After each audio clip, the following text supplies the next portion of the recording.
So if you're part of this community here on YouTube, then you are one of those big Diablo 2 math nerds like me. And a lot of you have been asking whether or not I'm going to be bringing my own personal brand of over-analysis and deep dives to Diablo 4. So today, in case it wasn't abundantly clear, I just wanted to say yes, absolutely. In fact, I'm going to be the Necromancer class lead for maxroll.gg's coverage of Diablo 4. So to that end, I wanted to start getting out a ton of useful information for you all. So I've already created a big video on how the skill system is going to work in Diablo 4. I'll link that here. I've also created a huge breakdown of how itemization works in Diablo 4, and I'll also link that.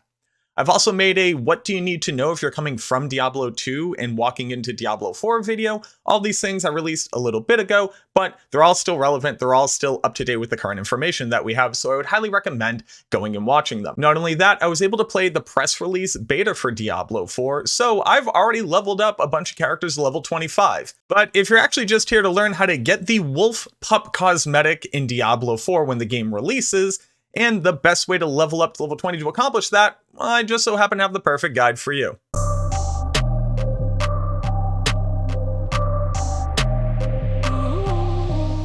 So on Maxroll, we've already put out a guide on how to both get the Wolf Pup, which would require you to get to level 20 in either the early access weekend or the open beta weekend, with leveling guides for the Sorceress, the Barbarian, and the Rogue. Now, I personally played a lot of the Barbarian, so I can definitely vouch for what Raxantrax has put, but maybe I'm getting a little bit ahead of myself. If you didn't know, Diablo 4 is going to have this incredibly adorable Wolf Pup Cosmetic, and I can't stress enough, I would die or kill whatever I needed to get this Wolf Pup, and luckily they're making it pretty easy for us. If you haven't seen it, that's the Wolf Pup. Like I just said, I would die for this Wolf Pup. I would kill for this Wolf Pup. And in Diablo 4, there are enough demons to quench the thirst of whatever dark god I need to make a pact with to have this Wolf Pup. To get the Wolf Pup, you're going to need to reach level 20 on any one character. This also means that you're going to have a legit Battle.net account that you're eventually going to play Diablo 4 with. Now, you're going to get your chance to be able to get to level 20 over 2 different weekends, and we detail that here. So the first weekend is going to be from March 17th to March 20th along these time zones. So how long it lasts is going to be dependent on which time zone you're in, but that is the length of time. And then the second weekend will be from March 24th to March 27th. If you pre-purchased the game, or if you went and bought a double down from KFC in the weirdest promotional crossover between two brands I've ever seen, you will gain access to it. Oh, you also could have went and got a legitimate Diablo 4 tattoo at the Hell's Inc events, but I personally didn't have an opportunity to go do so. Your character progression is going to save between these 2 weekends. So the characters that you play on the first weekend, if you can only put in a few hours, will cross over to the second weekend where you'll be able to finish your progression. And all you need to do, again, is hit level 20 on a single character. You don't need to do it across all 3. You don't need to do it across all 5, just a single character. Because the first weekend will only include the Barbarian, the Sorceress, and the Rogue, and nobody has gained access to the Necromancer and Druid who's able to talk about it. What we have is leveling strategies and where you should put your points for those first 3 named classes. I personally would recommend the Barbarian because I think that they are simultaneously the easiest to play, the most straightforward, but also the most powerful out of the options that you have. So here we have a fantastic write-up by Raxantrax on the best way to level, and basically they're recommending a Whirlwind build. Whirlwind is going to be the core skill, your core spender skill. You're going to have a basic skill that generates your mana, or whatever the Barbarian calls their rage fuel, and then you're going to be able to use Whirlwind to expend that mana to then do a ton of AoE damage. You're going to start off with the Flay skill, and then you're going to prioritize picking up Enhanced Flay. Once you get your hands on the skill tree, this will make a lot of sense, but basically every skill has an enhancement passive, and then those things will add on additional utility, damage, etc., etc. After that, you're going to pick up the Whirlwind skill, and then the Enhanced Whirlwind skill, and then the secondary enhancement. So every skill is going to have a singular enhancement, which is basically meaning that this is the better version of the skill. Then you're able to pick 2 different versions of more unique and powerful enhancements. So you're going to get the Enhanced Whirlwind, and then you're going to pick up Violent Whirlwind. Then you're going to pick up Battle Flay. This will be the last enhancement slot for your starter skill of Flay. For the next 10 skill points, levels 8 through 17, you're going to pick up Rallying Cry. This is an amazing buff. You're then going to pick up the enhancement for Rallying Cry, and then the specific tactical enhancement for Rallying Cry. You're going to put additional points into Whirlwind to increase its damage output. And then you're going to pick up Leap. Great mobility skill, has a little bit of utility attached to it, but this is going to be one of the few ways to speed up your character traveling throughout the world. Next, you're going to pick up Warcry. We do recommend, if you're playing hardcore, to pick up Challenging Shout instead of Warcry, but I assume most people are just trying to get to level 20 to get their Wolf Pup, so pick up Warcry. Then you're going to pick up the next two enhancements for Leap, so Enhanced Leap and Power Leap. The last point from this part of the skill tree, you're going to put into Whirlwind. At this point, you should have 4 ranks in Whirlwind, and you only need an additional point to be able to max out the skill. Levels 18 to 24, or for you, if you're just stopping at level 20, you don't have to worry about this, but for people trying to get the full experience for the full 25 levels, we're going to pick up Death Blow. Death Blow is a wildly powerful skill. It basically means if you kill any monster with it, it comes off of cooldown, then you can use it again. It's like playing whack-a-mole with demons. I love Death Blow. But you'll pick up Death Blow, then the enhancement for Death Blow, and then the specific fighter's enhancement for Death Blow. You're going to put a last point into Whirlwind, and then your next 3 skill points into Booming Voice. After that, you're going to be able to pick up an ultimate skill. Every build can have a single ultimate skill. We actually don't get enough points here to be able to pick up your Capstone passive. This is an even stronger passive that kind of modifies the entirety of your build, but at level 25, even with all the renown points, you don't have enough to be able to get there. We recommend Call of the Ancients. Call of the Ancients is fantastic. You literally call up the 3 Ancients, Talik, Korlik, and Madoc to come fight for you. They all do their iconic moves. It's fantastic. It's one of the coolest looking skills in the game, and I personally really enjoy using it on the Barbarian. Now, like I said previously, we won't be able to put out the Druid or the Necromancer leveling guides until we actually get our hands on them, but we are going to absolutely smash our way through that content and then put those out as fast as possible. So if you're walking into the second week, you'll be able to level up as them as well, so you can get a really good idea of what they're going to look like in the early game. We then go on to detail both the Rogue as well as the Sorceress leveling guides here. So shoutouts to Woody and Dread Scythe for the creation of these. I'm not going to go into all of the details for them because I don't think you're here to listen to me particularly detail out every single class, but you can obviously read it in this guide, and I will link it below so that you can go ahead and peruse it. Or if you already got Maxwell favorited, which you absolutely should do, always be self-plugging. Sorry.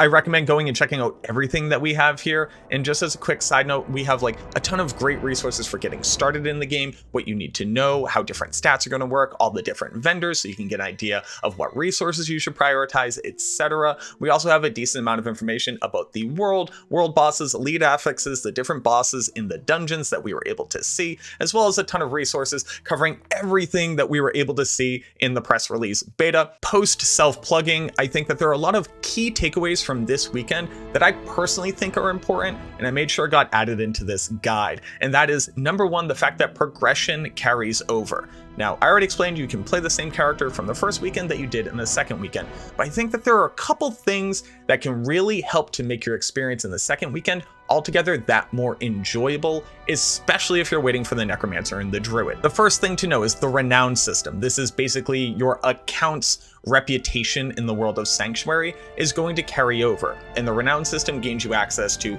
a bunch of additional gold, a bunch of additional experience, as well as additional skill points. So every new character that you make is going to start off with a surplus of skill points equal to how far you have progressed the renown system. So if you're going to have a ton of time in the first weekend and not a lot of time in the second weekend, make sure to max out the renown system so that you have all the points, so that when you jump into the second weekend, you can supercharge a character. After that, there are going to be Codex of Power aspects. These are the special legendary abilities that you can put onto rare and legendary pieces of gear to be able to customize your build, and the dungeons that you're able to run in the starting area are going to unlock powers both for the Druid and for the Necromancer, even though you can't play them yet. These also carry across between your entirety of your account. So in that first weekend, you can make sure to go unlock all of the Codex of Power abilities so that once you get your hands on the Necromancer and Druid, you're able to customize their gear for some sick additional damage and output to make the leveling process that much easier. Not only that, you're able to use any items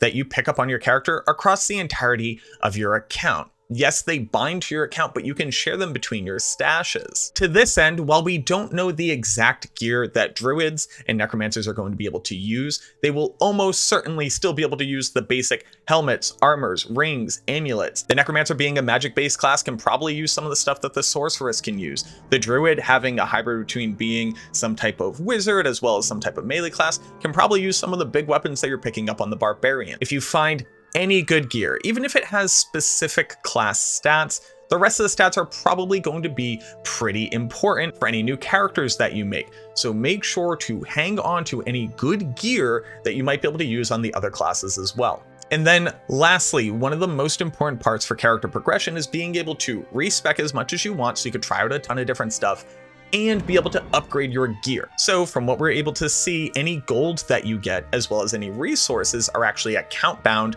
as opposed to character bound. So if I go and hyper farm a ton of gold on my Barbarian and I swap over to my level 1 rogue, they're gonna have access to the gold that my account has. If I just started on a Necromancer and I find a bunch of great rare items that I want to upgrade to up their damage output or their defensive capabilities, I can use all the same salvaged materials that I got from the first weekend. All of these things are just going to be incredibly important for you to get the most out of these 2 weekends that you possibly can, so that you can inform yourself as much as possible whether or not you want to play this game. And based off from what I played, I think you're absolutely going to love it, but I want you to have the best experience possible. So again, you can create the best informed opinion for yourself as opposed to worrying about what somebody on the internet is saying. And then the only other thing is that you are going to have like a singular potion system. It's basically a flask that you level up so that it's always healing equal to a relative amount of health that you have, and you need to level this thing up. And it looks like you need to level it up per character that you play. So make sure to go out and collect all of the Gallovine that you can find in the world. You need like 1 million of this crap to be able to fully upgrade your potion, and just be picking all the flowers. So again, when you get to the second weekend and you get your second character going, you can very quickly upgrade your potion so you're not waiting on it. But there you have it. Hopefully a short and sweet, everything you need to know to unlock that adorable wolf pup, but much more importantly, get your hands on this game so you can choose whether or not you think it's worth your time going forward. I would hate to have anybody walk into the game and realize that they don't like it when they could have learned all of that from this open beta.